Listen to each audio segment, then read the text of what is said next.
Welcome to another episode, everyone. The Los Angeles County Jail, circa 1994. The blacks, the brothers, had a peace treaty going. And the Harlems and the BPSs, they broke the peace treaty. They had a war of sorts. They just could not help themselves. At this juncture, as I've alluded to many times before, 1994, the riots are just beginning to happen in the Los Angeles County Jail between the blacks and the Hispanics. And since these wars, these micro wars have been going on with the blacks and the Southsiders there in the Los Angeles County Jail, again, some blacks have came and they are changing the narrative. And the blacks that are pulling up, well, they decided that it was time for a bit of a ceasefire between the brothers. So they all came together, and we all came together and decided that we had one common goal at this time, one common enemy, and that was the Southsiders. With all due respect to the Southsiders, we had decided that we should direct all of our violent energy towards them, since they are the ones that are viciously and savagely and randomly attacking us. And so we decided that in order to do this, we would have to stop quarreling amongst ourselves. Now, not everyone was in agreement, of course. Some hotheads still wanted to seek out their ops and carry out the duties of their respective gangs. But for the most part, everyone was on board and certainly agreed that a ceasefire was in order, and let's focus some attacks upon the Southsiders. But there was a few Harlems there in the module. This was 47 or 4800. There was also so there were some BPSs and some Harlems there in the module, about 4 or 5 of each. But there are Crips and Bloods from every section here in this module at the time. And again, at first, everyone was going at each other. The gang banging culture was really steep at this time, the early 1990s, and people were really setting out to make a name for themselves. And so there in the Los Angeles County Jail, there was all sorts of blood on the walls. And a lot of it was black blood, orchestrated, carried out, administered by another black man. So we had all got sick of it and said, enough is enough. Let's cease fire, come together. We agreed, and everything was going along just fine. But it was 2 young dudes there, one from Harlem, one from Blackstone. And these dudes, well, they despised one another. They made their feelings clear. I believe that they had a history on the street. They had either shot at one another, had fought one another, had went to the same school, etc. They were familiar with each other. They had grew up together, even though they were ops. The Harlems and the Black P-Stones have a long, violent history amongst and against one another.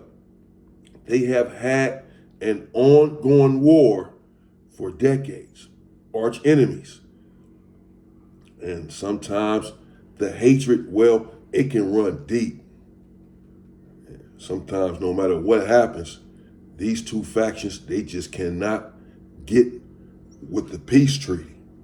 And there are different hoods like that. When the enemy is so strong and so hated, that even it's like I'll have peace with everyone except these people. But for a while, the Harlems and the Blackstones are going along with the peace treaty. They agreed to it as well, to put down the weapons and to let's focus our attention elsewhere. And everything is fine for about 3 weeks or so. But these two youngsters who cannot get along, who do not like one another, have to be separated constantly. They're looking at one another crazy. They're mean mugging one another. They're talking loud so the other one can hear it. Man, this dude turned up, extra loud, think he tough. Whatever the lingo was, the jargon was back in those days, this was the message that one is sending to the other. They've had spats, and if you're wondering how come they haven't fought and just got it over with, it's because of this peace treaty. It's clear that they want to get to one another. They want to have at one another's throat, but we are disallowing this because of the peace treaty. You can't really tell which one would win, which one is tougher than the other. Both of these dudes are stand-up individuals. They have no smut on them whatsoever. The Blackstone and the Harlem are both strong individuals. In my estimation, I haven't seen a flaw in either one of them. I haven't been in a module that long, and I was just 19 years old myself. And these two dudes were about the same age. And the OGs are not really about to let them, squander the ceasefire, take it upon themselves because they cannot get along, because they have personal feelings, negative feelings towards one another, that we're about to let you negate and nullify everything that we've been cultivating as it relates to this peace treaty. So they are standing in line at first and agreeing and adhering to the rules in the peace treaty. But I knew that it was inevitable that these two dudes were going to go at it eventually. And not only that, they were going to eventually involve their entire factions. It was just inevitable. You either had to separate them and get one out of the module, or it was going to go up eventually, peace treaty or not. I felt it. I knew it. And one day on the way to Chow, we were walking to Chow at that time in the Los Angeles County Jail. And we were standing there right there in line, waiting to go into the Chow Hall. And these two dudes are mean mugging one another. Something has happened to where, the intensity has been spiked up between the two. One of them may have got a bad letter, had a bad visit, whatever, but they are mean mugging one another. Now, this is really nothing new, but this time it just seems intense. It seems like something is about to transpire inside of the Chow Hall. As we're sitting there and they mean mugging each other, we go inside of the Chow Hall, and everybody sits down, takes their seat, and take their trays.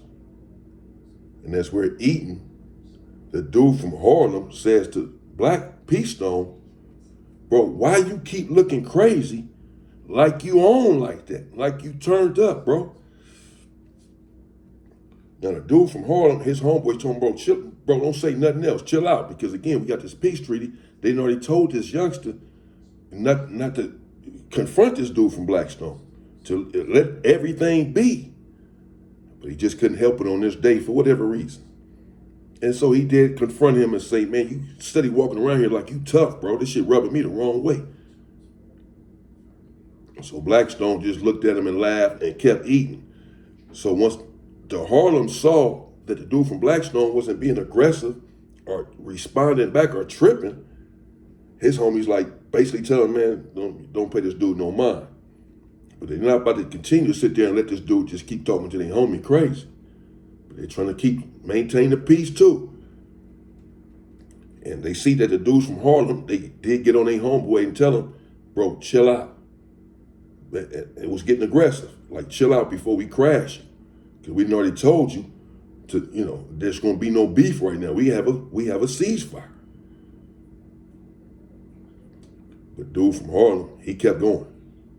and said, man, just let me and this dude handle it, bro. It's a peace treaty and all that, but we got beef. We got beef. That's what we keep trying to tell y'all. It's not gonna never work with me and him. We got beef.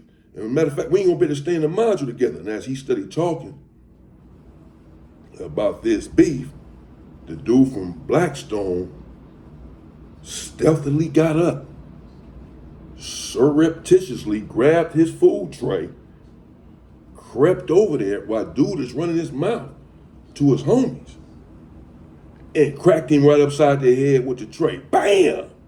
He didn't say nothing. He was done talking. He had had enough. And he cracked Harlem upside the head with the tray. Bam! But now it's up. Peace treaty or not, the dudes from Harlem, since dude couldn't really defend himself, he got hit the tray, he dazed. They jump up and grab trays and hit the dude from BPS upside the head, the tray that had just hit the dude from Harlem. And now they in the chow hall going at it. They swinging trays, food, throwing cups. They squabbling. It's about 5-on-5. Now, the rest of the Crips, they are looking. The rest of the Bloods are looking. And wondering if they should get in. You can see. But everyone here in the module has become cool with one another. Even the Harlems and the BPS are getting along. And so they don't want to squander that because, of a long-standing beef that these two individuals had. The gangs have these beefs as well. The Harlems and the BPS, they have a long-standing history of a deadly war. Yes, but they have even managed to coexist. It's these two individuals who cannot coexist no matter what, apparently. But because of that, they done caused a lot of friction.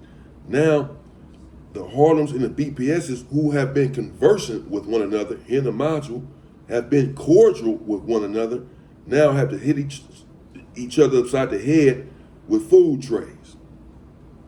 They were not happy. And the rest of the Crips and the Bloods, they stood down. They decided and discussed it later on and said, man, we wasn't finna go at each other. We had a peace treaty. We got a peace treaty, bro. These dudes just can't help themselves. They couldn't stop it. They should have stopped. They should have separated them dudes a long time ago when they kept mean-mugging each other, kept having words throughout the couple of weeks. You can see that they was heading for a clash. They wasn't really respecting the ceasefire and the peace treaty. They wasn't really necessarily respecting the OGs who had said it's not happening. These dudes were young, like I said, about my age at the time, 19, 20. They were no older than 21. And they were just taking the law into their own hands, basically. And so people felt like the Harlem should have got on their young homeboy before it came to this. Should have removed him out of the module, if necessary, whatever. Should have had control of him. And vice versa with the BPSs. But it didn't happen that way. Instead, they let them hang around and linger in the module until they clashed, and then it caused everyone else, at least from those hoods, from that faction, to clash right there in the chow hall. And it was blood everywhere. It was a bloody, because they was getting hit upside the head with trays. It was blood. It was an ugly sight. It was a bad situation. And then, as I say, the rest of the Crips, they looking like they finna jump up, and the Bloods finna jump up. But then they all looking at each other like, man, fuck that. That's between these two groups right here because they tripping, bro. We trying to have some going. Black people can never come together. We trying to come together, and here these two go, some youngsters. We gonna let these youngsters come in here and dictate the ceasefire, the peace treaty that we have with one another. We really felt shame. Felt like they should have took care of that before it came to this.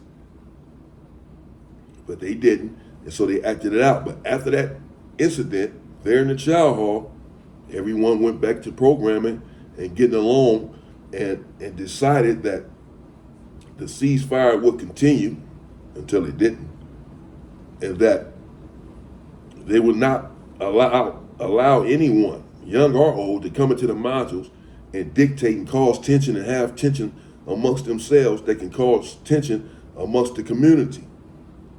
It's not happening. So a lesson was learned there, but they came and shook things up. Peace treaty was going on. We were trying to focus our aggression, violent attention upon another race that was focusing their violent attention upon us. But instead of being able to do that, black people were fractured. These two could not put their personal feelings to the side and kicked it off. But after that, everything went back to normal. The Harlems and the BPS is a long-standing beef. Hopefully at some point, these brothers can put their weapons down and embrace one another. It may sound crazy, I know. But this is something that we're all going to have to do. Gang banging is played out. Shit is old. Shit is stupid. So it's disgusting and sick. Gang banging is, yeah, it's nothing. Stay away from gangs. Stay away from jail. Shit is nothing. Shit is. Look at this. People getting their head busted open for what? It's not worth it. It's silly. Stay safe and stay free, people.